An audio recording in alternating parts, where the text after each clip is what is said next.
Hello everyone, and welcome to episode 3 of the LDG Experience podcast. Today we are discussing one of our favourite topics, one of Pete's favourite characters, Lion L. Johnson. Our Lord and Saviour. I'm here with, obviously, Pete and Tom. Would you guys like to plug anything, and how are you today? I am great. I've just been fed. So same. Just been fed. So yeah, and more importantly, pepped up with caffeine. Pepped up with caffeine. But yes, so we'll run through the usual suspects of things. So if you want to do any pre-orders for many card games, you can find all the pre-orders and bargainers sales and things for Lazy Dragon Gaming at lazydragongaming.com under the pre-orders section, where you can also find next to it is the podcast section where you can listen to this podcast. Ooh, exciting. It's on the website now. Ooh. Yeah, Evie did that the other day. So by the time this goes out, you can listen to it on our website, which is fantastic. We also have coming up LDG on tour at the Imperial Hotel in Blackpool on Sunday, the 4th of February. It's a little convention. It's like a community convention where we are having a Pokemon tournament, win a box, a Yu-Gi-Oh tournament, also win a box. But we've also got role-playing demos and various different things and games designers coming down. We have a cosplay competition, so you can come dressed up if you want, Pete. I'll come dressed up as me. Yeah, well, there you go. That's somewhat vaguely new internet personality. Yes. I am attending as my own self. Yeah. But we're going to have a bunch of other stuff as well. We're just in the process of getting loads of things nailed down. People are hard to nail down for things sometimes. Yeah, it is true. Keep an eye on our website and on the social medias, which is all Lazy Dragon Gaming on all of them, at etc. so on. And now let Pete do his plugging for all his new stuff. Yes, Onyx Dragon Gaming are now live on Twitch. As of this recording, we'll be live on Twitch 3 times a week. You can find us at Onyx Dragon Gaming on Twitch on Mondays, Wednesdays and Fridays from 6 till 10 p.m, where we are in the process of painting a Night Goblin army on Mondays and Wednesdays. And Fridays will be a potluck. I'll be painting something random that I just fancy and chatting away.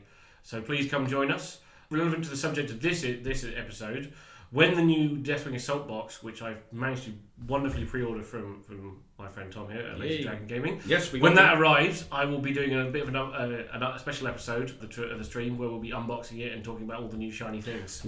Yeah, so look out for that. More details to come. Shiny new Codex. I know. I'm so excited. Yes. And the new Deathwing Knights and the upgrade for so frothy already. Yeah, Pete is actually foaming at the mouth. Do we think Tom likes the Deathwing squad? The Dark Angels. Do we think Pete likes them? Yes, I think Pete. I was going to say, I like them. I mean, I don't mind them. Like, I am not as frothy. Sorry, did I get your names mixed up? Yes, you did. Oh, sorry. It's okay. We're only married. Don't worry about it. But yeah, no, I'm not as frothy about the Dark Angels. But I don't really get frothy about them. It's been 30 years for me this year. I think roughly. It's been 30 years since I got started in the hobby, and Dark Angels and Wood Elves were my first ever models together. I bought them at the same time, and I get to paint both of those new armies as a new version of those armies this year coming back. So we've got Old World coming back, and we've got Dark Angels coming back even sooner. Yes. But the topic of time specifically, look at that, because of the topic of the discussion this week is the Primarch Lion L. Johnson of the Dark Angels, Lion L. Johnson, who was he's your boy indeed. Yes, he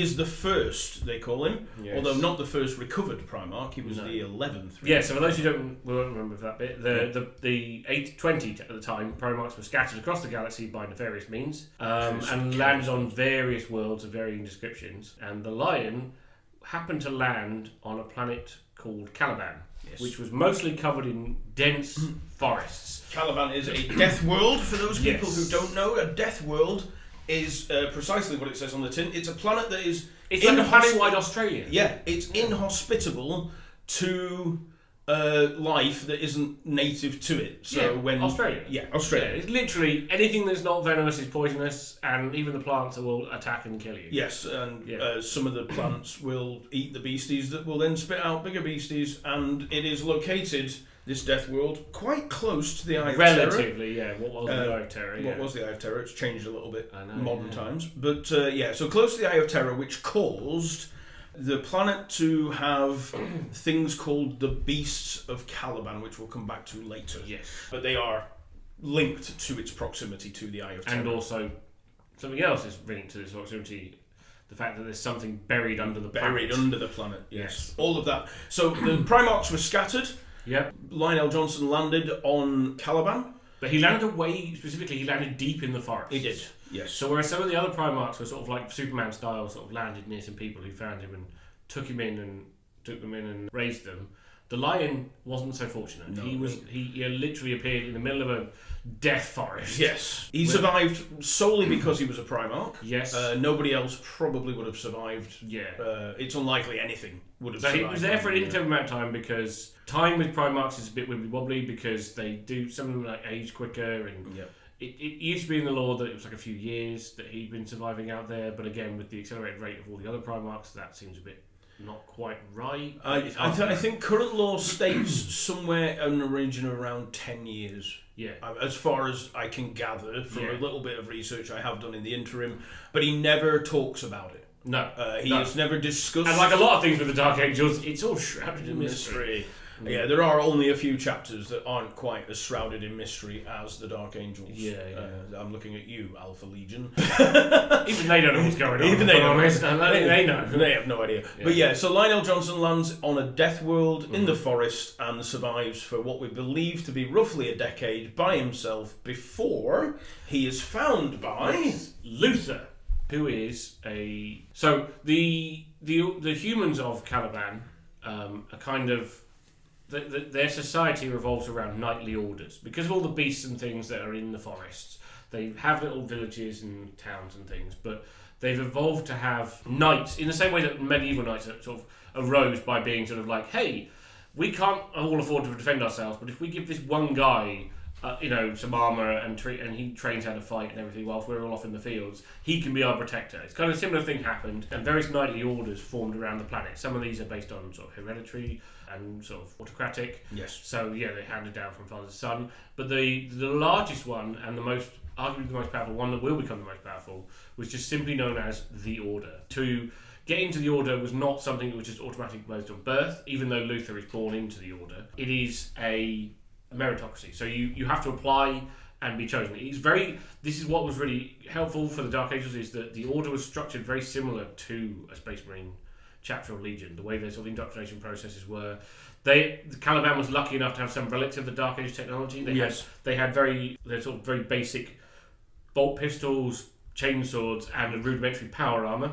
Courtesy of an STC, which we will cover. Yes. For those people who don't know what a standard template construct is, we will cover them later because it's quite long-winded and there's a lot of mystery around them. But yes. So they had this level of technology which helped them fight off the beasts. Yes. So anyway, Luther appears, and he is not just good enough to join the Order, he is literally once in a generation.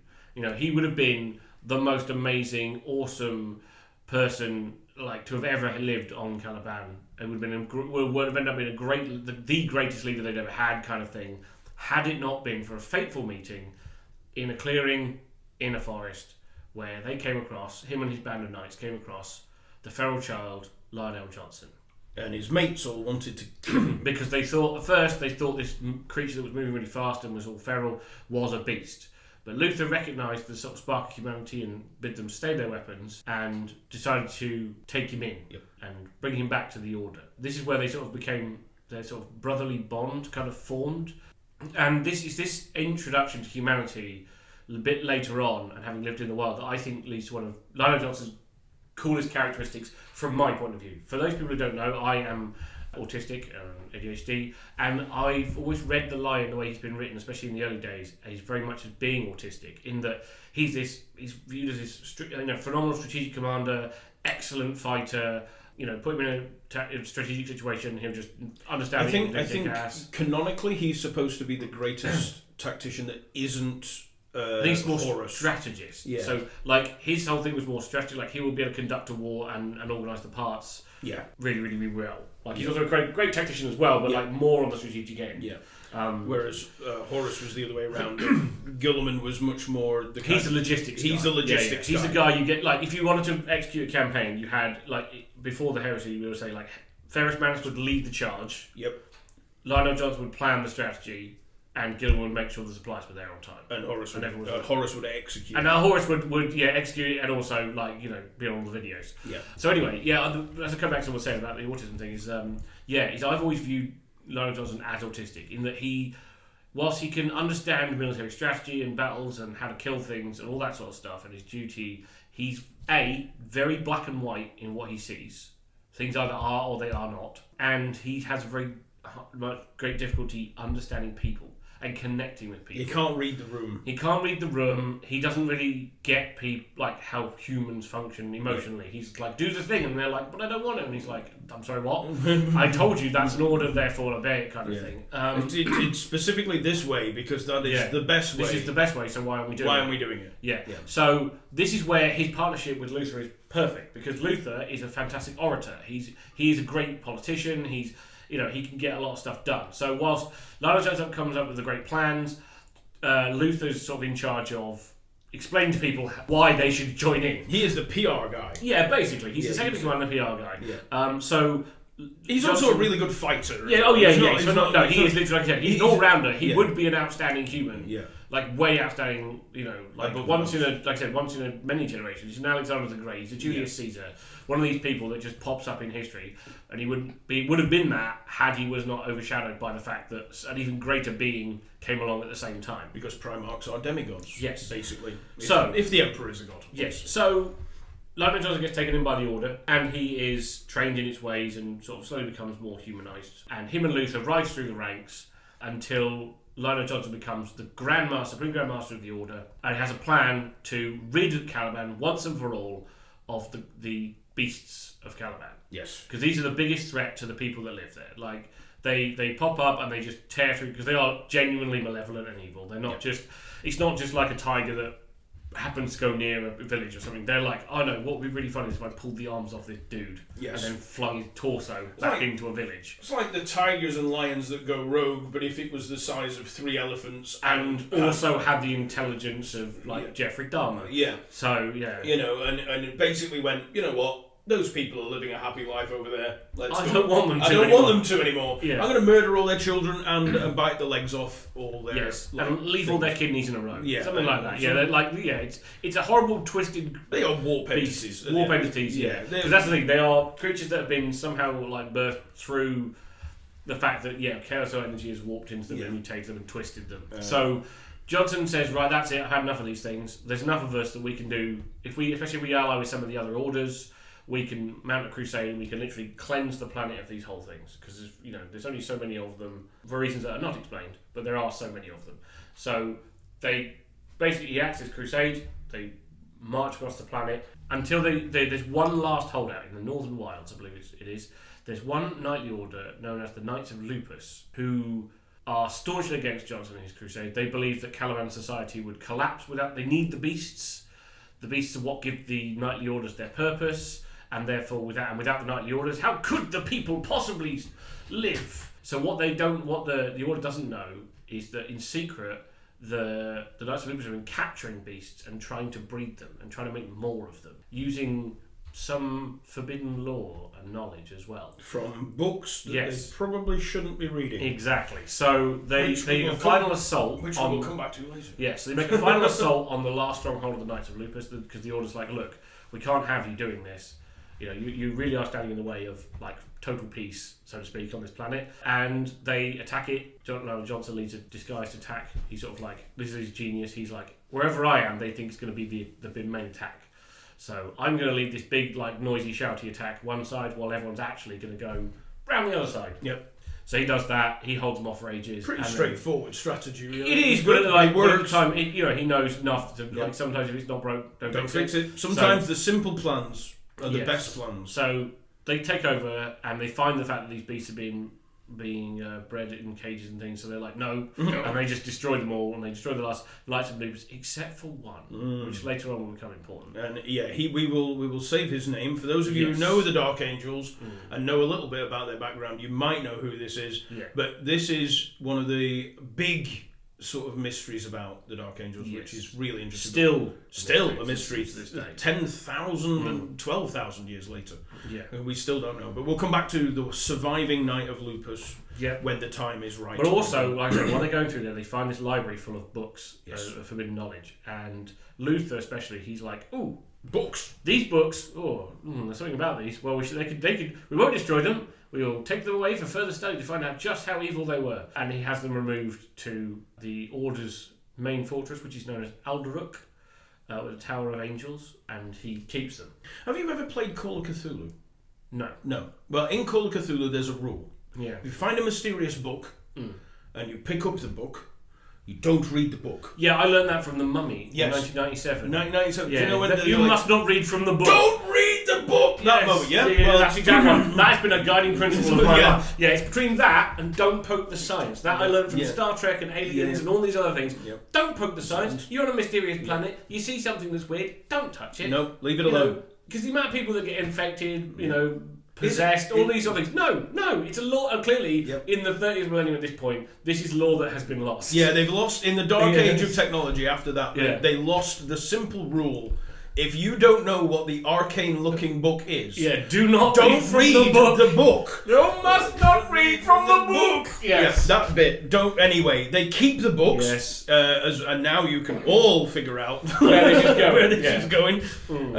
So we've got Lionel Johnson. Yes, is now in charge of the entirety of Caliban. Yeah, pretty much. He's like the head of the order, which is the head of everything, pretty much. Yeah, they sort of everyone goes to. They're not like really the government as such, but they are just kind of like people are like, hey, how would we do this? And he's like, well, you do it well here and put a line here and do that. Yeah, he's not Gulliman. He doesn't do government like Gulliman does, but he is the de facto. His whole thing is he brings peace. He's the monster slayer. Yeah. He's killed all the monsters and he's keeping his eyes out for more. That's all he's interested in. Yeah, that's what he's doing. It just so happens at this moment, a golden fleet arrives in orbit.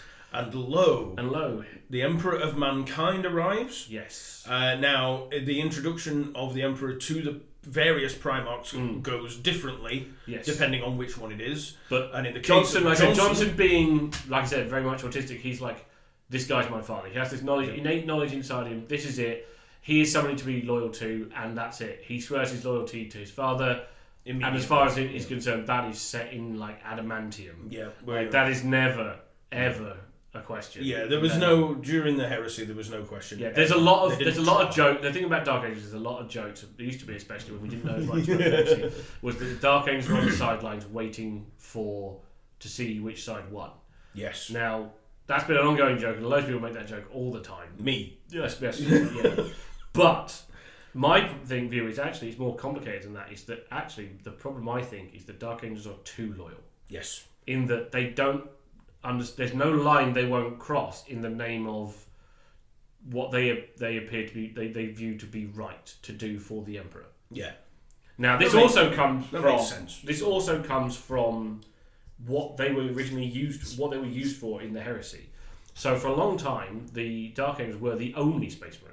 That's correct. So during the pacification of like the solar system, for example, they were the only legion. They were the first. Yes. So they had to do everything. This is why a lot of the legions that come later, so things like siegecraft being a specialization of say the Iron Warriors. Well, the Dark Angels mostly laid down the precepts for that. How Space Marines would fight siegecraft or shock assaults, like in the same way as the Sons of Horus. Again, they laid down the precepts. Now. It's arguable that some of these legions then improved upon them because of the natures of their Primarchs and their tendencies, but the Dark Angels were the master of all trades at that point. Yeah, because they were the only. Because they had to be. They were nobody else. So, but also because they were the first and the only, and they were going out right into the darkness for the first time, they were given a lot of really old technology that had been scraped up and found, and a lot of this stuff is really, really nasty. The kind of thing that would keep the framers of the Geneva Convention up at night. Yes, this like really. They're also fans of plasma, which they got. They got a lot of that. A lot of plasma. It's one of those sort of signature type weapons. In the heresy, we have the Interemptors, Dark Interemptors, which have plasma flamers. Of course they do, because it's awesome. Because they are horrific. You don't go near that unit. So, in the game, the plasma Interemptors have they use the flamer templates because they're flamers, and that's like a 9-inch bubble. And if you go inside that bubble, you are dead. I don't care what you are.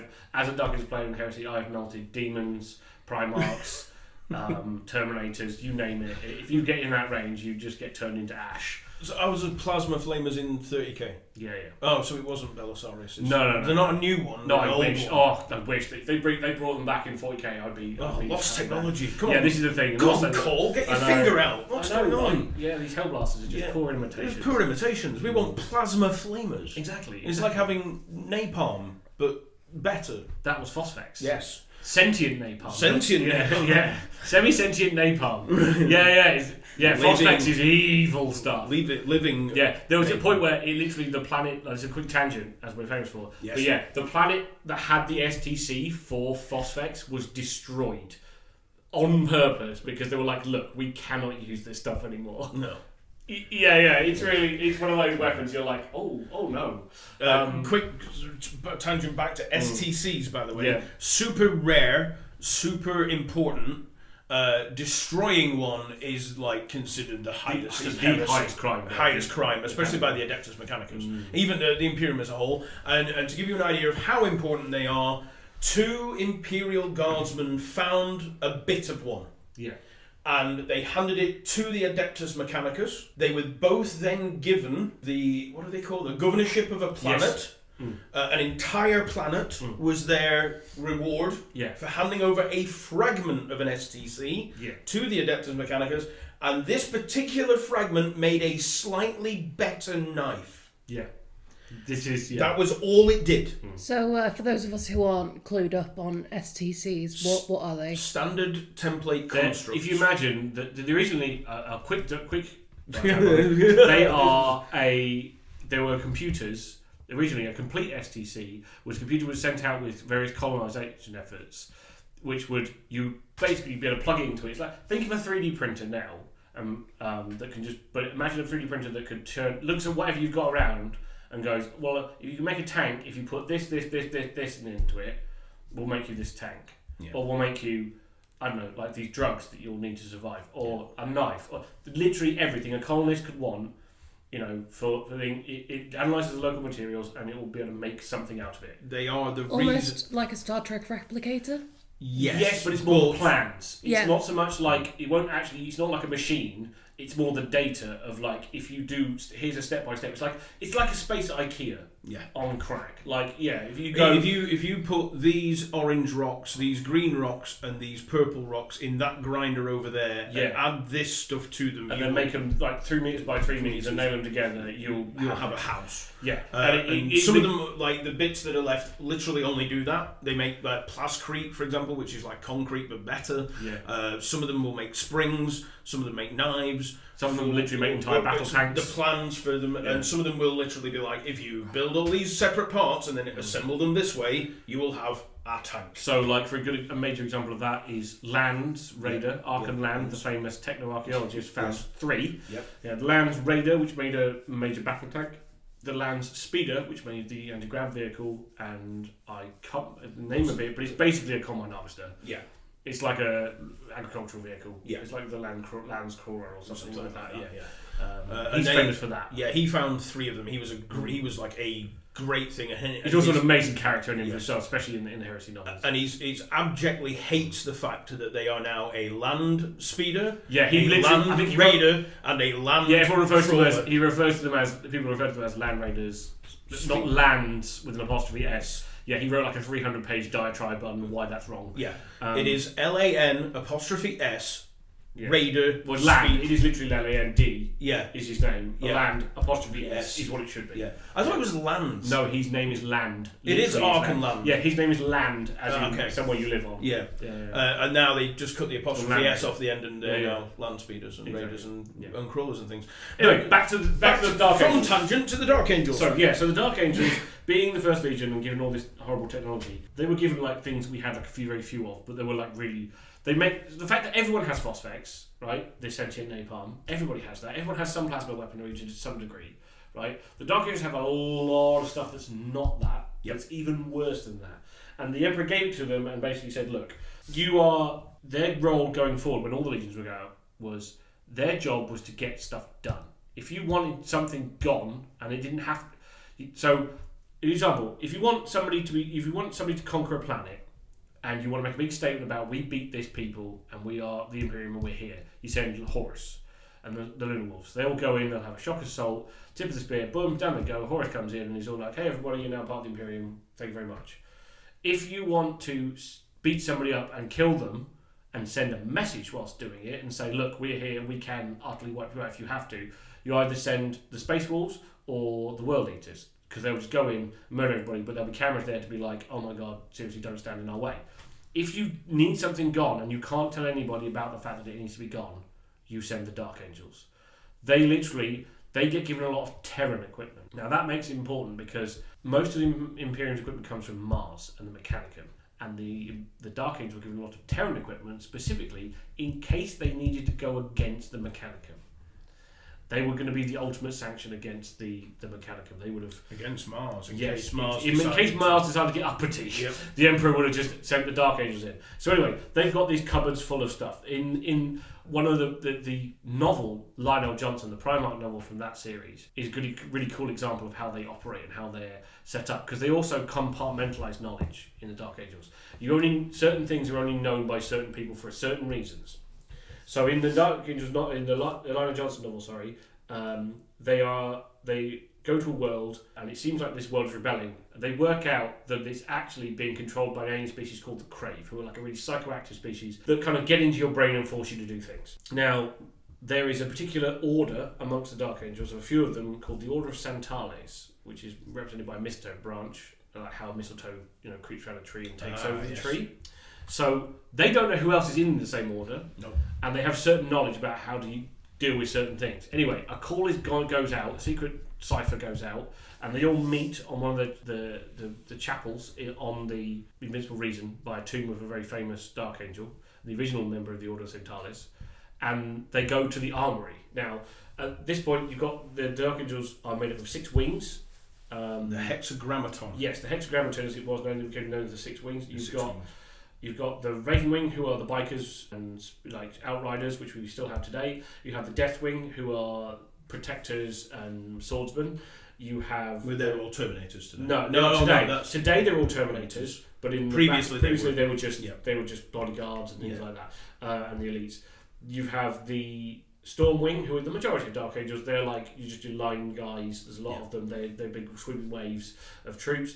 You have the Iron Wing, which is mostly tanks and mechanized vehicles and artillery and things like that. Yeah, big heavy hitting tanky things. You've got the Fire Wing, who's sort of spec ops. They're guys. They go behind the lines. I did some research into the Fire Wing ever so slightly, and there are multiple different things that the Fire Wing could have been. Yes. So you've got spec ops stuff. Yep. You've also got propaganda.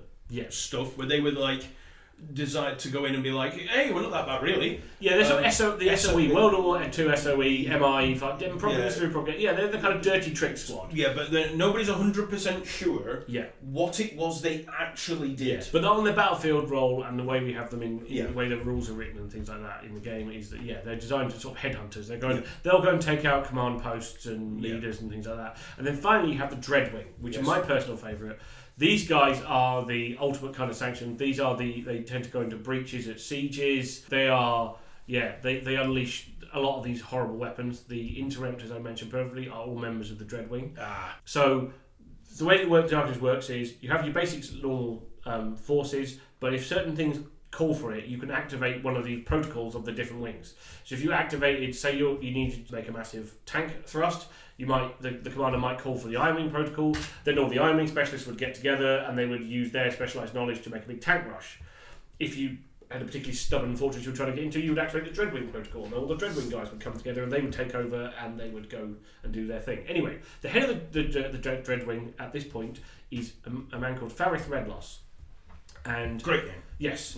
Anyway, he sounds either a bit like either a Space Wolf or an Imperial Fist, which is really weird. But he's cool. I like Farith Redloss. He's a bit of an ass, but I like him. Anyway, so the Order of Santales, they go down to the Dreadwing vaults and they meet Farith.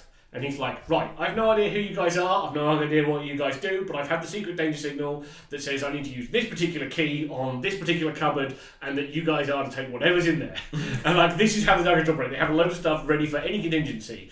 And they go past, it's a really cool scene in the book, they go through this vault, and there's all these different doors and things, and some of them are like barred with chains and purity seals, and there's horrible mysterious rumblings from behind them.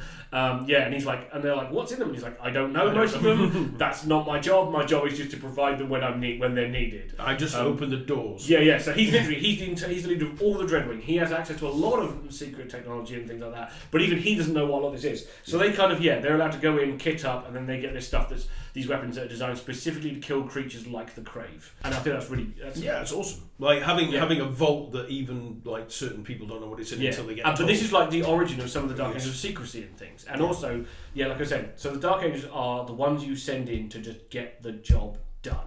Especially if it doesn't want to be recorded. So as it goes through so after Lion joins things, with this sort of like question, actually, you might know the answer. Was the Hexagrammaton already there, or did Lionel Johnson introduce it? Was already there. It was known as the 6 hosts of the Hexagrammaton. Yeah. Originally, they all have names like Crown Breakers and stuff like that. I don't know them all off the top of my head. It's the one part of Dark Angels I can't spout. Their names are out there. But that's what they were known as before. So when the Lion took over and added sort of a lot of the mysticism and the order into the Dark Ages, when he reformed it, the 6 wings, the 6 hosts of the Hexagrammaton got reshuffled, reorganised, and renamed as the various wings. The 6 wings of the Hexagrammaton. That makes sense. So I just didn't know whether they were there before. Yeah, they are a pre-existing Primarch thing. So as we were saying, where was I? So it's between the temperament of the Dark Angels Legion as it is, and Lionel Johnson's sort of quest, like black and white, I do whatever I need to and get the job done mentality, that's what's kind of led them to trip up, I think. And again, the compartmentalization, all of these sort of things you can see in Dark Angels of, I don't want to say the now, but in the 41st millennium, 42nd millennium, this sort of secrecy and layers upon layers upon layers of compartmentalization is kind of, you can see it works against them in the way they are perceived by other people. It's like, how can you possibly be loyal?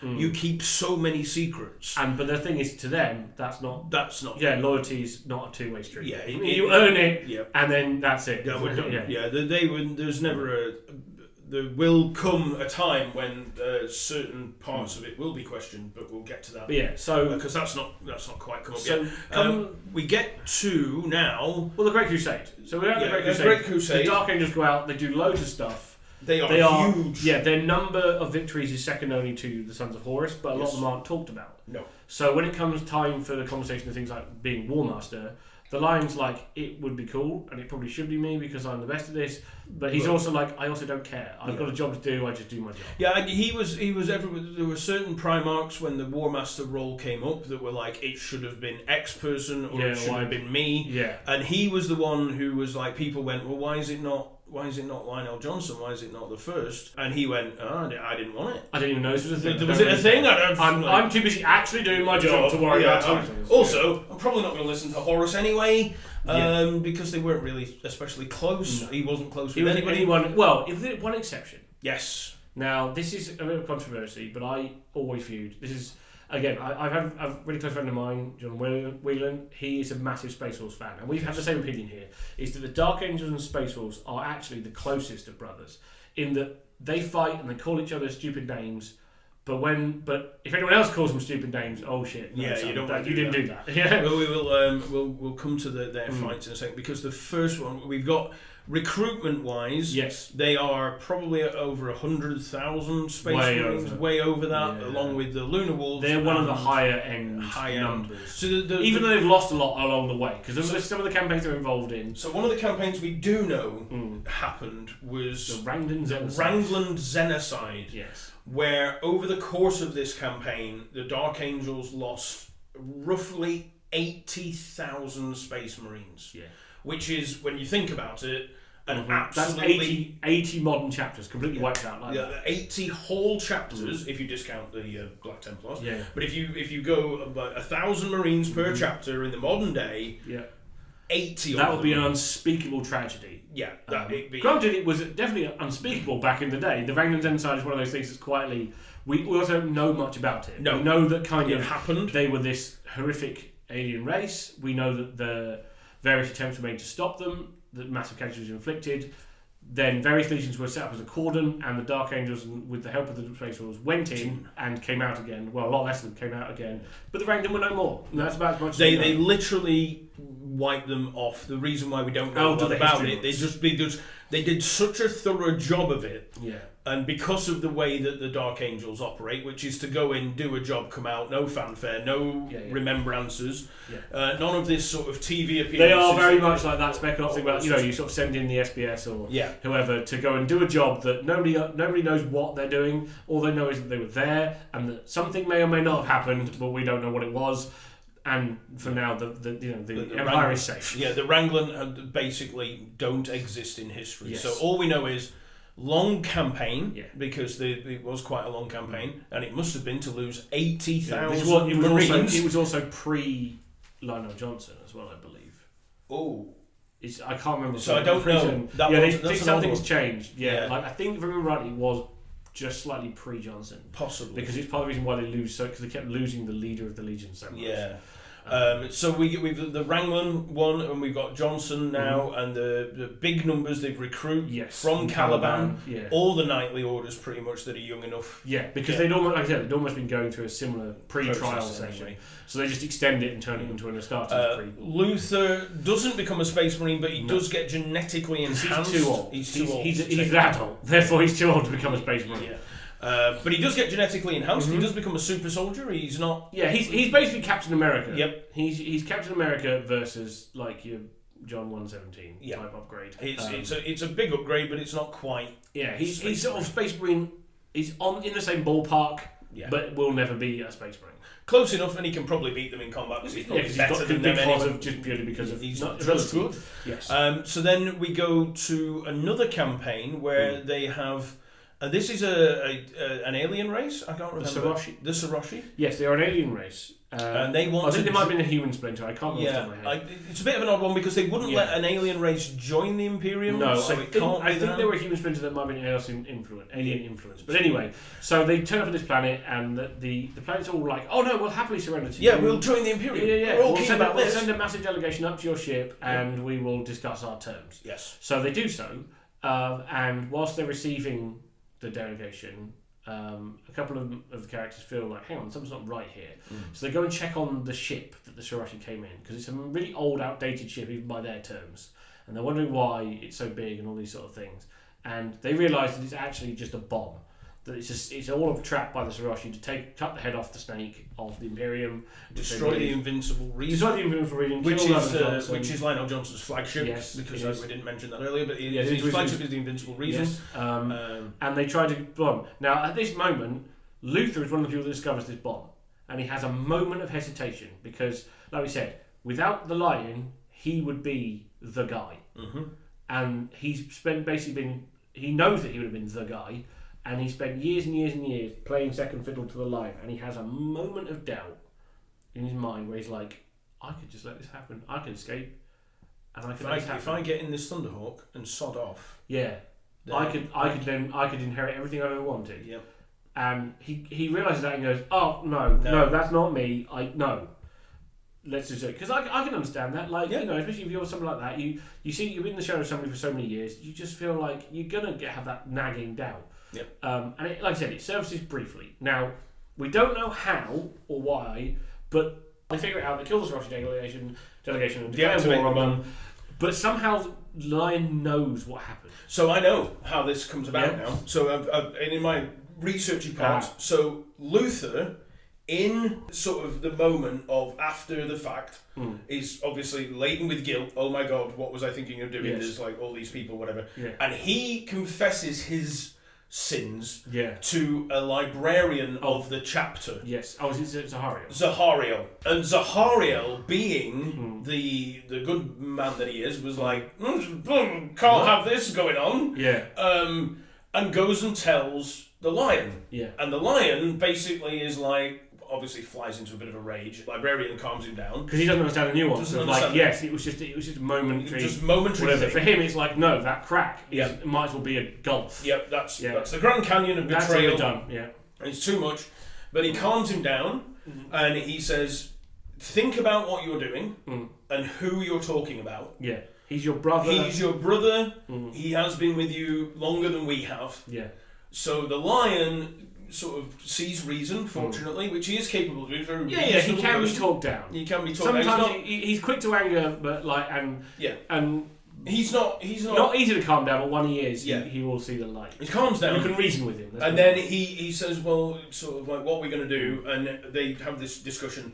And from there, then the bit that you now know, which is the bit. So he then takes So then he decides to send Luther and about half the Legion, or a large chunk at least, back to Caliban under the pretense of, I want you to go back there and be in charge of recruitment. I want you to build up loads of recruits for us and rebuild the Legion even bigger and stronger than before. Yeah. But they kind of realise that it is kind of a banishment. Yeah. Like they've been banished because of the weakness. Because Zahariel gets sent as well. Yes, he does. Because he's like, well, you came to me. You kind of broke the trust there too. So they're all tarred with the same brush. Anyone who's kind of got any kind of like link to Luther is kind of tarred with the same brush, and they're all sent off. Yeah, I think Zahariel was also sent to kind of keep an eye on him, but he was one of Luther's friends as well. Kind of, yeah. And he sort of the little bit that I read, he was kind of very torn.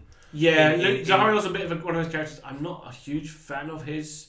Because of stuff that happens later on, but he starts up being being super loyal, but he ends up getting corrupted as well. Yeah, and I think that's where that starts as well. Is that's the bit where he's like, "Hang on a minute, I was doing you a favour." This is the point. Yeah. So a lot of the Dark Angels, they all get sent back to Caliban, and some of them they view it as a punishment. They know it's a punishment, and that festers, and they get annoyed about it. But some of them are just like, this is my job. This is what I'm doing. Like I'm still Lord of the Imperium, still Lord of the thing.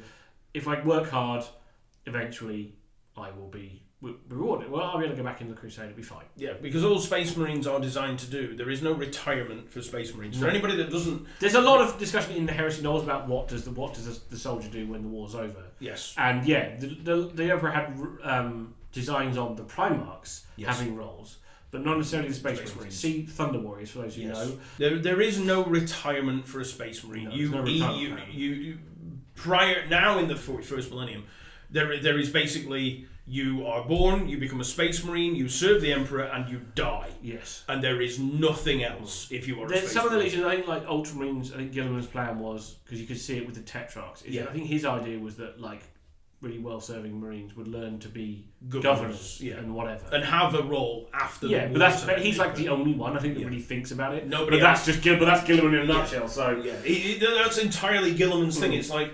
I've not only planned for after the war, I've planned for what happens after the next war. Yeah. Like, what happens in case this happens, whereas none of the others do that. Lionel Johnson, obviously, he has sent Luther and a good 50% of his legion, a lot of them, back to Caliban. And some people see it as in disgrace, almost. Yeah, with very, like I say, with the spectrum of humanity, some people let it fester, some don't know. Yes, and some of them were assholes to begin with. Yes, but some of them actually that go back have no idea why they're just like, okay, this is our orders, this is what we're doing. We are.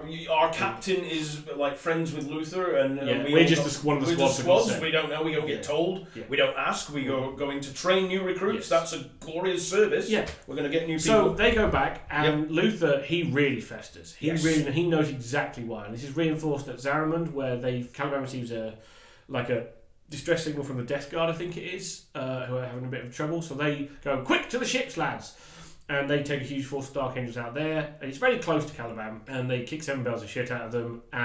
But then all of a sudden, when they're celebrating, the Lion rocks up out of nowhere, and he's like, "What the actual fuck? What are you doing off Caliban? You know you were sent there, and you have to stay there." And everyone's like, and this is obviously right in front of some really big people. Like, this is like in front of, I think, Hastus Janus is there, Abaddon's there, Typhus is there, Erebus is there. And they're all like, we'll come back to Erebus. And they're a bit like, oh, dude, that sucks. That seems a bit shitty. We've all been rebuked by Primarchs. And he's like, no, this is not the same thing, dude. No. This is not the same thing. Anyway, he gets sent back and he continues to fester. And meanwhile, he starts spending more and more time in his library with the books. Now, we all remember that you are not supposed to read the books. Yeah. However, Luther looking for... I think he was looking for answers. Yeah, he's looking for answers. He was like, why is this sort of thing happening to me? Yeah. Why is this... Also, he thinks there's something wrong with the planet, which there is, and we won't get into in this episode, but there is something wrong with the planet. There is a trapped chaos creature under the planet. Yeah.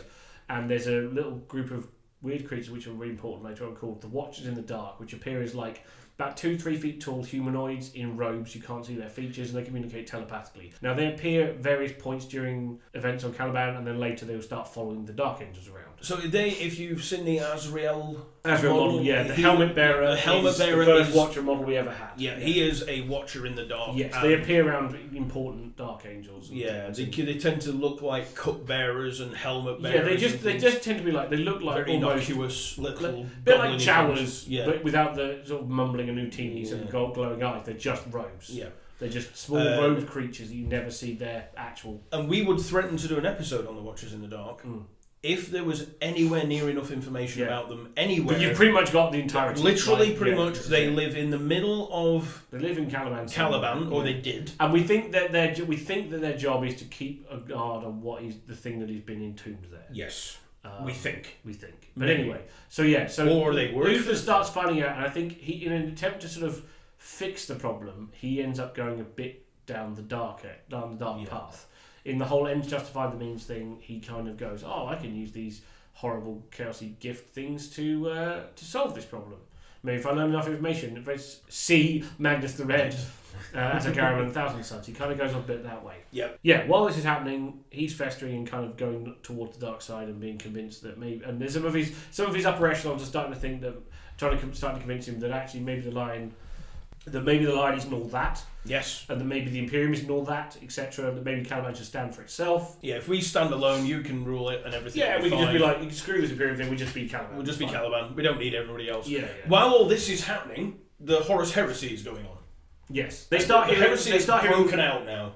Yeah, so in the timeline. Caliban starts hearing rumours about this, but then they don't know what's going on because they don't get much information out there. There's no intergalactic CNN or anything like that.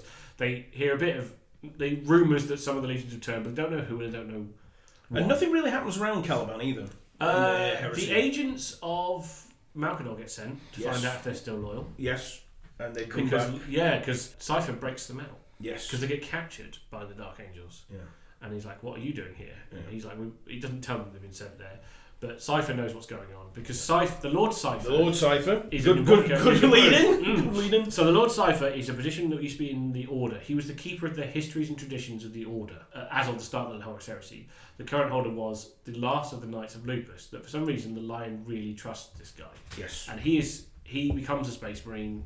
Yeah, the Lord Cypher is the keeper of the deepest mysteries, and he's an unknown individual. So no one knows his name beyond his title. Oh, so Lord Cypher is the title. So Cypher is a title. Cypher, it becomes his name later on. People refer to him as Cypher because they've forgotten that it is attached to the Order. Yeah, and they've forgotten that. So, and we don't know currently if it continues to be the same person. Yes. Throughout, because the warp is wibbly with time. Also, in the story, that guy supposedly killed in the book Angels of Caliban and replaced with Zahariel. Yes, and as the story point is now, because also the other thing about the guy later on is that he's a gunfighter with 2 pistols, and that's how the Knight of Lupus is depicted. Yes. So we don't know entirely who Cypher is in the current period, but the point being is he's also in 40k. He's also taken on more of a life. Yeah. So we'll come back to Cypher's transition to the 40k when that. It becomes a bit relevant in a bit. But for now, he knows that he is supposedly the Lion's man on Caliban, which then becomes Zahariel, but again, that's a whole different conversation. If we don't know the answer, I refuse to get into that. Yeah, we don't. But the point being is, he is a mysterious figure that is just the guy keeping the traditions of the Order alive. So the heresy happens. The Dark Angels are not pleased with this, being very black and white about their loyalty. Yep.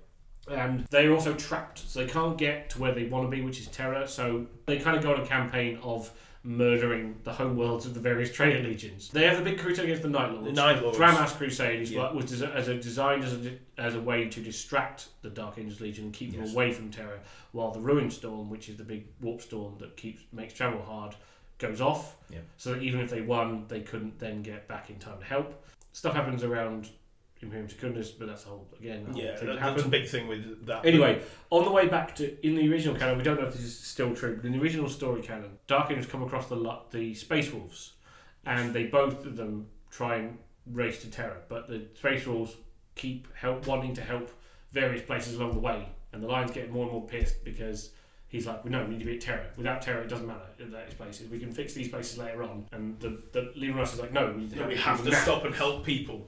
Because the Imperium is people. Yep. Whereas the Lion's like, no, the Imperium is my father. The Emperor. Yeah, without him, the rest of it's irrelevant. Or we can all fight. We can come back to it later as well. Because if he falls, then we're fighting for lone worlds that eventually get crushed anyway. Yep. So anyway, they're on their way racing back.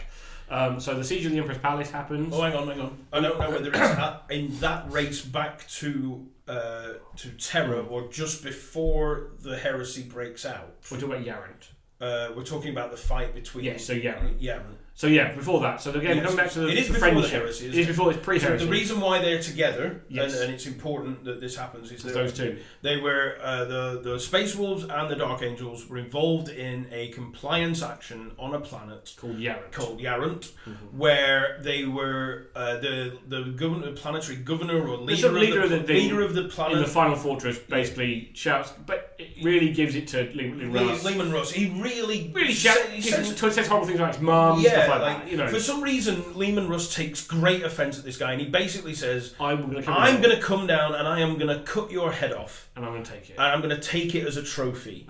If you read the Leman Russ Primarch novel, this is what this is about. Yeah. And again, leads into the whole premise of that novel leads into why I think Dark Angels and Space Wolves are really close, because it's the idea of the story is Leman Russ is explaining what happened on Yarant to Bjorn the Fell-Handed just before he leaves to find Lionel Johnson. That's right. He leaves the Space Wolves behind to find his brother, which is what it's heavily implied. Anyway, so on Yarant, some other stuff happens, which is irrelevant, and it distracts Russ.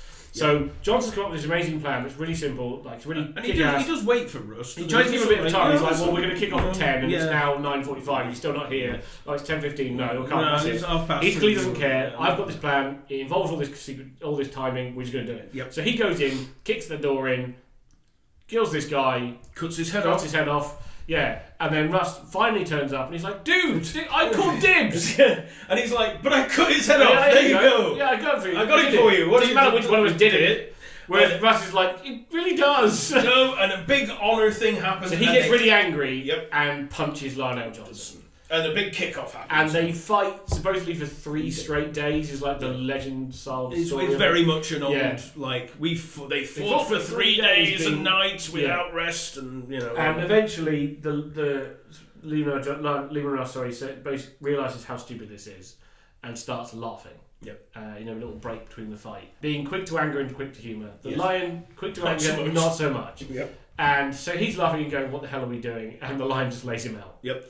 He takes this opportunity to just lay him out and then leaves. Yep. And ever since then, whenever Dark Angels and Space Wolves meet, they have a sort of ceremonial refight of this. It's called the Lion and the Wolf, and they fight. 2 champions fight each other. Yes. For sport. For sort of sport and honour. Yeah. And this happens for literal literal centuries. And so we've had the incident on Yarant, where we get the Lion and the Wolf, which runs to present day. Yes. But the very interesting one, I've just remembered, it's come back to me. There was a Space Wolf detachment somewhere doing something, and Lionel Johnson arrived with his boys. That's when they're going to Ultramar. Yeah. So they're in Ultramar, and Gilliman is there receiving the Lion, and there's a watch pack that's been sent out by Malcador to keep an eye on Gilliman. Yeah. So this big state sort of landing, thousands of Dark Angels come down in absolute perfect regimented thing. The Lion comes up the stairs, and the leader of the watch pack steps forward and goes, "The tradition." And Gilliman's like, uh-oh. And the Lion's like, fine, sure. Well, let's get it over with. And he says, who will be your champion, Space Wolf? And he's like, I am whoever. Bjornsson. Yes, of Bjorningford. And the Lion and he says, who will be your champion, mighty Lion? And he says, me. And he's like, and they just backhands him lightly across the room. Like literally across the dais into a wall. And he's like, cool, that's done. Honour is satisfied for another day, let's get on with it. Yeah. And in the meantime, the Space Wolf, bleeding against the wall, is the happiest person ever. Yeah, he's like, fine, sure, I lost to a Primarch. And I survived. Yes. So, guess what I'm going to be telling around the campfire with the meat tonight? How I went toe-to-toe with a lion. Yes, there we go. So, it didn't matter. I'm not going to tell you it lasted 3 seconds. 3 seconds or whatever. But yeah, it's a great story to tell his future pack mates around the fires. But so that's covered up to now the siege of Terra, where the Lion, Rabuti Gilliman, and Lehman Russ are all hell-bent for leather towards Terra. And the forces of Horus know this. And they know they're coming. And so they are this is big why legions. Horus enacts his final gambit of letting the shields down on the Vengeful Spirits so that he knows that the Emperor will face him one-on-one and he thinks he can win. The events of that happen. Horus is killed, the Emperor is mortally wounded, installed upon the Golden Throne, and this is just like, where everything goes. And then everyone turns up and they're like, oh, shit. Well, then, so we get the clear up after the Horus Heresy. We're not going to cover the clear up of the Horus Heresy. And the scouring, which is them going out and getting rid of all the last vestiges of the trade legions. We'll cover all that later. It's not super important for this story, but one of the things that happens now is that the Lion and the Dark Angels, or some of them at least, head back to Caliban because they need to recruit and get their and also they're just trying to set up the new sort of order post-heresy. They arrive, and the first thing that happens to them is that they get fired upon by the planet. Yes, the planetary defences of Caliban start firing at them, and just having gone one civil war, this is just enough. So the Lion kind of loses it and goes, what the actual fuck? And then attacks the planet. Now, from the point of view of the Dark Angels on the planet, they don't know that this has happened, a lot of them. The upper echelons do. So Luther and his cabal know that this is what's happened. And there's various arguments as to who and why. And who knows what and who actually did it. We know that it was, the person who actually ordered it was a guy called Astalan, but he's a guy for another time as well. But anyway, it wasn't Luther directly, but it kind of was in line with what he was going to do. Anyway, but there's a lot of the Dark Angels who are like, oh my god, the Dark Angels have arrived and they're attacking us. Clearly they sided with Horus. Oh shit. Because they're still loyal, a lot of them. They're like, oh my god. So their massive battle fight ensues. Which is both sides of this conflict. One side arrives on the planet, gets fired upon and goes, oh shit, they've turned traitor. Start firing back, at which point the guys on the ground go, oh shit, they've turned traitor. Oh shit, they've turned up and they've turned traitor. I thought we'd won. Oh, bloody hell. So big fight ensues. And meanwhile, this is happening, the fleet in orbit is bombarding the living shite out of this place. The only place that's untouched is Alderuk, because it's protected by these massive void shields.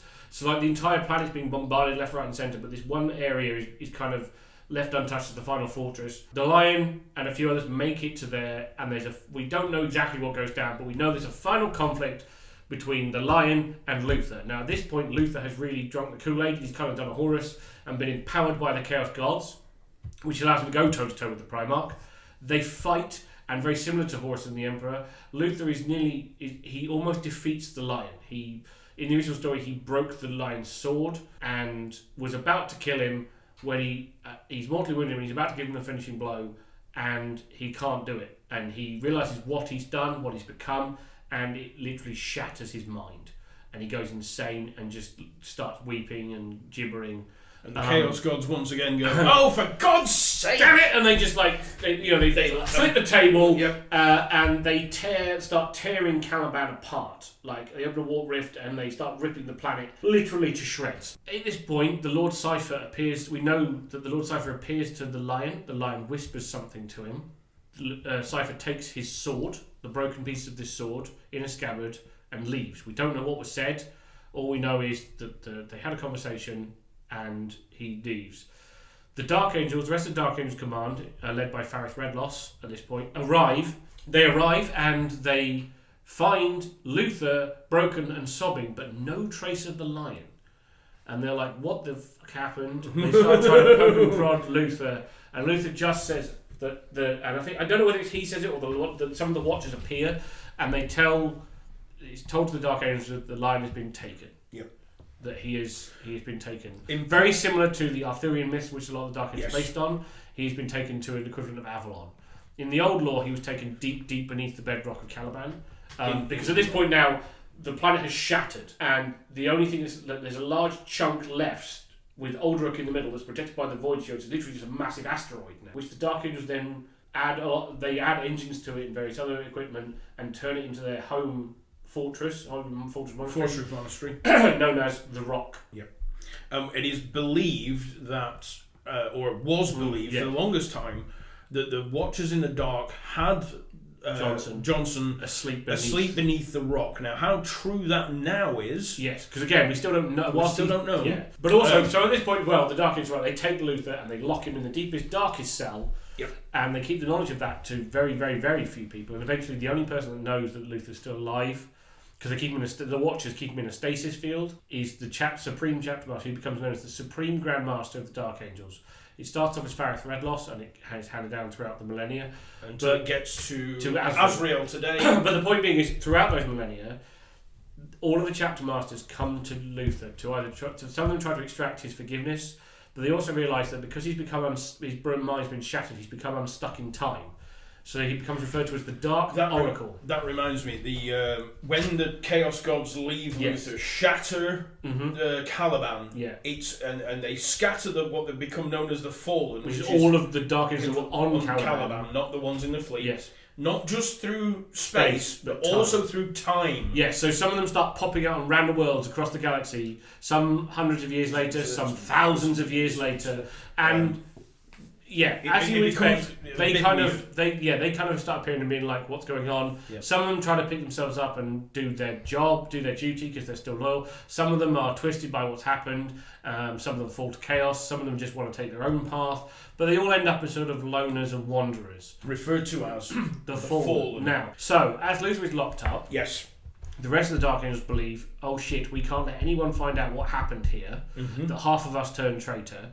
What we need to do until we can be forgiven, because they start referring to themselves as the unforgiven, because they feel like this is a massive stain on their honour, and the only way they can be forgiven is to hunt down every single member of the Fallen and either kill them and or make them repent. And this is where the interrogator chaplains come in. So you basically, if there's any the Dark Angels, then this is again what happens to them is where a flaw becomes magnified over 10,000 years and becomes an all-consuming need. And one of the reasons why a lot of people look at the Dark Angels with suspicion throughout those 10,000 years is that they will be engaged in a fight against an enemy of the Imperium, be that Chaos, Orcs, Eldar, Tyranids, it doesn't matter what they are, and there will be one brief mention of a Fallen of a space marine, mysterious lone space marine in dark power armor over there, and they will suddenly pack up without warning and leave and just go and abandon everything that isn't a Dark Angel to their fate and depart. And this has caused a lot of the rest of the Imperium to look at them and go, are you really on our side? Because it's really interesting because they have the most pure gene seed of every all the gene seeds of the various Space Marine legions has slowly deteriorated over the centuries and millennia. Yes, to some degree or other. But the single purest strain of gene seed is Dark Angels. The first. But they also don't have some of the lowest numbers of successor chapters, and this is all partly to do with what does the Imperium know, how much do they trust them, etc., etc. Because there's also rumours, completely unsubstantiated, that all the successor chapters are basically arms of the Dark Angels. Because they're all led by Grandmasters, but yet the Dark Angels are led by a Supreme Grandmaster. Yeah, their successor chapters may also be under orders from Azrael or whoever the current chapter Supreme Grandmaster is, to be like, you will keep an eye out for these people, and if you come across any of these rumours that one of their successor chapters, I believe it's the Disciples of Caliban, but it might be the Consecration, I can't remember, was created specifically under the, not orders, but the strong recommendation of the chapter master of the Dark Angels, and was then specifically tasked with hunting down Cypher. Yes. Because they know that Cypher was there, that he's kind of become a figure that's larger than life. Like, with all things in 40k, belief and stuff has a way of coalescing. And I believe it was Jervis Johnson, who was a big dark guy who wrote a lot of the original Dark Age of Fluff, has said he's strongly influenced, the character of Cypher is strongly influenced by characters like Yojimbo or the Man with No Name from the Sergio Leone Western. Yes. That he literally floats from place to place and stuff happens around him. But also he's become this almost manifestation of the unforgiven state. Like, he is almost a manifestation of that hunt. Yeah. So, and he's like regarded as like the most important Fallen to capture. Yeah, he's the one they're after. Now, Yeah. to fill in some bits that we know about Cypher, of which there is nowhere near enough, most of which is really cool, but there is one bit in more modern history that is a bit pants. But we'll cover it anyway because it's part of the thing. So, the Cypher, no longer the Lord Cypher, just Cypher. He's referred to as Cypher. Cypher now. We don't know who he is. Yes. There are rumours that it is one of about 4 different people, none of whose names I can remember because they're all weird. Yeah. But it doesn't matter because it could be all of them or none of them anyway. Yeah. Now, because it's ambiguous. It's very ambiguous. So, he has been known to help the forces of the Fallen against the Dark Angels. He has been known to help the forces of the Dark Angels against the Fallen. Yes. He has been known to help the forces of Chaos. Yes. He has been known to help the Imperium, and he has... But he's appeared all over the place, and it slowly looks like he's moving towards Terra. Yes. In his various appearances. So as he's been appearing, if you dot him across the map, it looks like he's making his way because the thing he's known for is he is a gunfighter. He has a plasma pistol and a bolt pistol, which he exclusively fights with, even though he has a massive greatsword strapped to his back. Yep. Now... The rumours that Dark Angels kind of think, and some people say, is that the sword on his back is the Lion sword, the broken sword of the Lion, and that he is trying to get to Terra, and that he will present it to the Emperor, and the Emperor will reforge it, and the Dark Angels will be forgiven. Yes, this is a rumor and that is the big deal. That is the other rumor they had was that the Emperor had given the sword to Lionel Johnson, and the sword was part of the mechanism for the Golden Throne. Yeah, there's all sorts. Also, so the Emperor being locked into the Golden Throne, and the Golden Throne not working exactly as it should, and it's almost like the sword was a key. And maybe we don't. This is a very, very fringe. Like theory. You turn it up or you turn it down or whatever, and that's why he was making his way to Terra with the sword. Or purely symbolic, or it's just a symbolism thing that he could do this. This is Cypher. I love it. With all these things, this character literally could be true. It could be complete bollocks. Could be complete bollocks. But the point being that he's done all these things. But one of the most notable recent instances of Cypher appearing was to help Rabute Guilliman get to escape from the... Was it Mortarion? No, it wasn't Mortarion, it was the pirates. Oh, right, yeah. The pirate chapter. Red Corsairs. Red Corsairs. Yes. To escape from the Red Corsairs, he turned up and he said to Guilliman, I'm going to help you out here, mate. But I want something from you. But you're going to have to promise me you're going to take me to the throne room of the Emperor. Yeah. And Guilliman, of course, says... Yes, I will do this. And this is the bit of background that annoys me because it doesn't feel right for who Guilliman is more than anything. So they make it to Terra, and immediately they get to Terra, and Cypher's like, "Cool, Mayan, you ready to bargain?" And he says, "Throw him in chains. Throw him in the lock him up now." They have made this better because I'd forgotten that they'd written a novel called Cypher. Okay, and in that novel, in that novel, Cypher escapes the dungeons because of what he does in about 30 seconds, and because he knows where he's going, and he takes all these various pathways, and he knows he's. And the interesting part about this is he's being led by a custodian. Oh, right. But in an earlier fight because some Dark Angels realise that Cypher's there and they try and get him, even though they really, really shouldn't be on Terra. They all get killed by the custodian and Cypher. But in the process, the custodian dies. Oh, but carries on taking him towards the throne room. Oh, yes. And Cypher is talking to this custodian, and he sort of says, "I know who you are.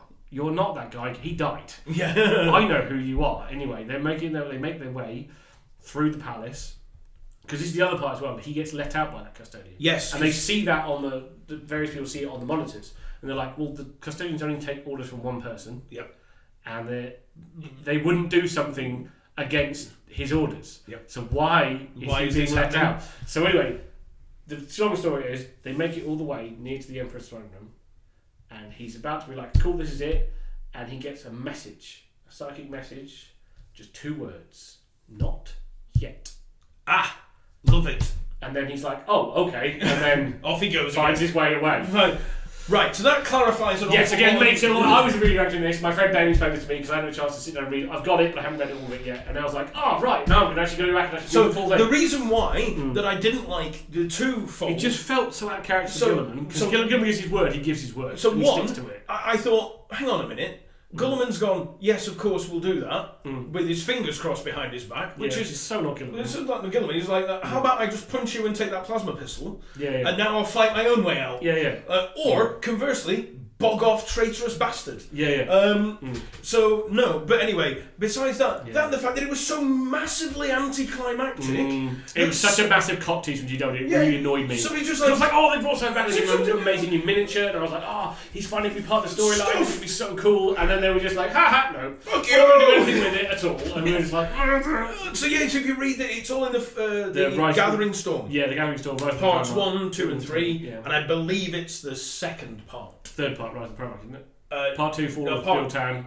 First one is Fall of Cadia, second one is Death of Biltan, and the third one is the Rise of the Primarch. So maybe towards the end of one and the beginning of the other. I think it's a bit too towersy. But anyway, the point being that you're like, I'm reading this, and it wasn't the best story. It was okay. If you want to read it, I advise reading it. It does fill in a lot of gaps about where the hell we're why we're at where we're at. Why we've arrived here, and then a bit of it gets retconned later. But in this particular instance, it was like, Cypher's here. I've always loved Cypher. I love the enigmatic, mysterious, stranger types.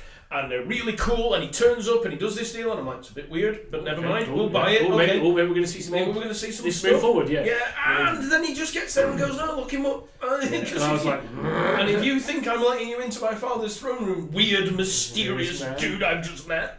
Nope. Bearing a sword that I totally recognise. There you go. But no, the fact that he then gets to the throne room and the Emperor basically says to him, not yet. Which is important because then, later on after this novel was written, and very recent as of last year, the Lion has returned! He is back, baby!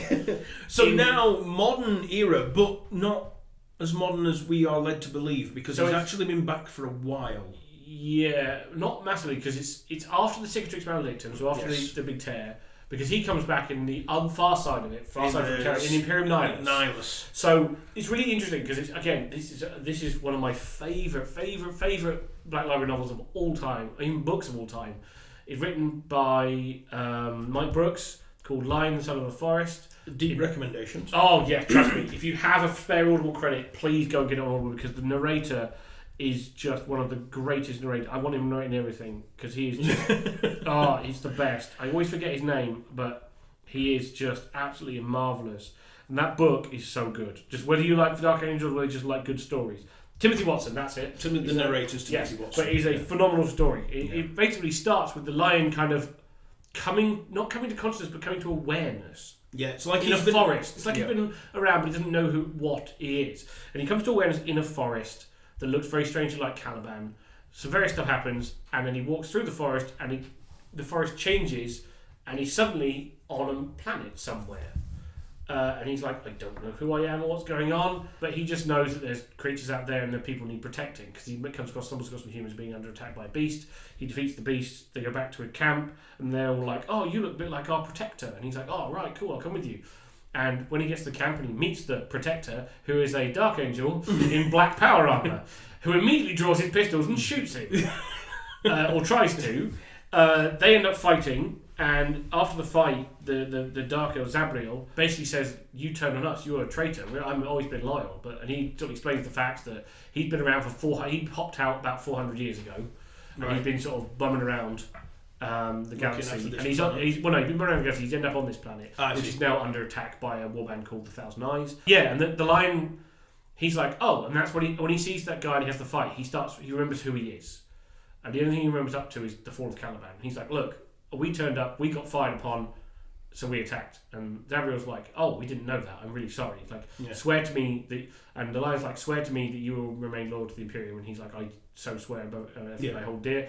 And then he says to the Lion, now you swear it. Yes. And he's like, what? At first. But he's also, this is the cool thing about the Lions, he's for whatever reason, he's mellowed. Like, because one of the big important things is, whereas Gilliman was trapped in stasis for 10,000 years, when he got his neck slit by Fulgrim, he was trapped in stasis. He did not age. No. The Lion has aged. He is, Zabriel makes a note of it, that he looks older. And when he's fighting, it's really interesting, because the Lion, they go later on, they attack a fortress held by these Thousand Eyes, and they beat the shit out of them, barehanded, because he doesn't have any weapons at this point. Beats the ever-living piss out of all these guys. And he's like, he gets the last one. He's like, "What have you done to me? Where's your sorcerer that's making me slow?" And he's like, "What?" And the guy's like, "Slow?" And he goes, "Oh no, you got old, my lord. You're just an old bastard." Yeah, like, "Where's the sorcerer that's making me slow and giving me this crick in the neck?" And it's like, "But you've just beaten 24 Marines on your own with no guns, no weapons." You're like, "But you don't have a sorcerer." He's like, "No, my lord, I'm afraid you're just old." You don't get old, son. Also, by slow, he just means... He means by like milliseconds. Like he can detect it, but it's noticeable to him. So the Lions returned. So and the interesting thing is, like I said, he's mellowed a lot. Yes. And he decides, because like he helps free the planet, and they try and make him like king. Yeah. And he's like, no. He's like, he kind of goes, "Look, my job was always, I am the fighter of the things in the dark. I am the monster hunter. My job is to protect humanity from what goes bump in the night, and that's all I'm going to do." Yep. And through various means, he goes from place to place. Until he meets... He meets a bunch of Fallen on the way. A bunch of Fallen, which is important. Which is quite cool. And they're all like, "Oh my god, we were always loyal as well." Yeah. And it's really interesting because he ends up on planets where Fallen are. Yes. He doesn't know how he does it at first, but he's like, "Hang on a minute, I'm finding all these Fallen, what's going on?" Yeah. Anyway, he forgives them. Yes. Which is obviously you can imagine from the Dark Ages point of view is like, what the fuck? And then, so he ends up fighting, he beats the Thousand Eyes, and he's kind of got this sort of weird, small sort of fiefdom going on that are all under. He's not running it, but they all say we're under the protection of the Lion. Yeah. Anyway, so then some Space Marines arrive from the Blood Angels chapter. Yes. And they're like, "Oh, this is the first contact they've had with the proper wider Imperium." And the Lion's like, "Okay, we'll greet them." And a Red Thunderhawk comes in through the bay, lands, ramp comes down. A Marine comes out wearing the face of his brother, and at this point the Lion nearly snaps. He's like, "Who the fuck are you? Why are you wearing my brother's face?" Of course, this is our old friend, Lord Commander Dante. Because he is the regent of Imperial Nihilus, the person in charge. Is he Primarch at this point? It's not made clear. We don't know. This is in the epilogue of the book, so it's not made clear. But yeah, he's back. And they come and see him, and he's like, "My Lord Primarch," and they're like, "You know that I'm a Primarch?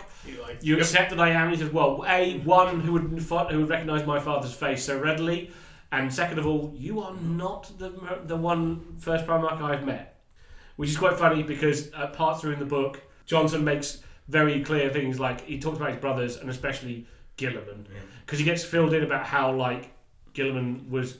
Before how he broke the legions into chapters, and he makes a really cool statement which I love. He's Guilliman never satisfied with the work of others. Yes. And he's very snarky about Guilliman and how he's always improving on things and blah blah blah. Of course, he's about to find out that the one that... Yes, and that, he goes, "I've met your brother Guilliman." He's a bit like... I can imagine it's a bit hand on thumb, like, why anyone but him? Why that one? This has led us. This novel ends at that point, and I'm desperate for a sequel, because now we have some incredibly awesome plot threads dangling. Yes. We have... Because it's happened in, like, the lore of, like, stories. So I think it happened in the Arcs of Omen story, that the Lion... reuniting with the Dark Angels, and then he ends up beating Angron, but we haven't had it explained in detail. Not yet. Because it's really interesting to me, like, we've now got this really interesting thing with the Lion, who's more matured, more kind of, he has learned a bit more about people and his place in the galaxy and his understanding of nuance. He's learned more of that through age, which I think is great. But it's led, because of that sort of more mellowed attitude, I'm really intrigued to see how he deals with the hunt for the Fallen that the Dark Angels have been on. Yep. How he deals with meeting somebody like Azrael, who's very... Azrael, I think him and Azrael get on really well. Yep. Because Azrael's very pragmatic and very sensible. But also how he's going to get with more the fanatical side of the Dark Angels. The interrogator who's crossed so many lines to names of hunting the Fallen. I'm really intrigued to see how he... Because whilst he's incredibly loyal to the Lion, he'll probably go along with what he's saying. At the same time, he's going to be really torn. And also probably quite combative with the stance, especially on the Fallen. I can see them falling out and bad things happening. Also, we've still got Cypher out there. Yes. What's going on with Cypher? Where's he gone? And whose side is he on now? Yes. As well.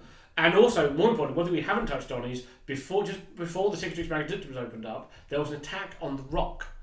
And by a Fallen who turned into a Demon Prince and his armies, they attacked the Rock, and at the end, after the battle happened, Azrael went down into the deep vaults and found that the door to Luther's cell was open and that he was missing. Yes. And we've been having this tangling plot thread since 8th edition that says there's a large group of fallen massing somewhere in the eastern fringe, and only Asriel suspects who is leading them. So we've had that dangling, so I'm really excited to see. I'm excited and incredibly nervous. This could be really, really good. This could be so good, it could be terrible. It could be awful. We've got these dangling plot threads of all these different meetings, and obviously there's the meeting between Johnson and his brother Gilliman. Yep. Which can only go well. Yes. Only good things. Yes, because whilst the line has mellowed a lot, he's also still thinks Gilliman's a twat. Yep. So it's really interesting to see how that's going to go down. So yeah, when this new Dark Age Codex arrives, I am going to be poring over the lore and reading through it, and we will have to come back with a quick update, quick coda to this episode of right, here's where we stand now. This is what's happened. And either I'm going to be incredibly happy and effusive and barely intelligible as I froth over the book, or it'll be or crying. I'm just going to be there going, why? Why? So yeah, we're either going to get a really happy Pete or a crying Pete. Or just somebody we sat in the corner just mumbling. Or just like bashing his head with the book or something, which would be great. But yeah. So yeah, that'll happen in a few weeks. Yes. Due anytime soon. Yes. Yeah. So and that brings us up to date with the Dark Angels and Lionel Johnson. But like I say, I would massively recommend going away and listening to or reading Lion, Son of the Forest by Mike Brooks. I cannot stress, we say this a lot, but I cannot stress, these are up there with Devastation of Baal for me in terms of awesomeness. I need to listen to that one. I want to listen to Cypher as well. Cypher's good, it's only 4 hours, 4.5 hours, but yeah. I have been putting all the books that we reference in the descriptions as well. Awesome, thank you. So if anyone is interested in reading the books that we do talk about, they are always in the description with the name of the author and the year they were published. That helps. Awesome. Oh, and if you have any questions, please feel free, because we want to do an episode of answering people's questions. We do, because it'll be really fun. Yeah, so please leave them as comments or message us, any of us, on the social medias, either Onyx Dragon Gaming, which is Pete's, or Lazy Dragon Gaming, which on is your podcast, could you answer this question? Yeah, any kind of thing like that, and we'll go through that as best as we can. The email attached to the podcast as well is my work email. Yes. So you can email your questions in which is Evelina at lazydragongaming.com, which is EVELINA at lazydragongaming.com. There we go. Well done, baby. Thank you. You know your wife's name. I know my wife's name. Achievement unlocked. Yeah. Woohoo, brownie points.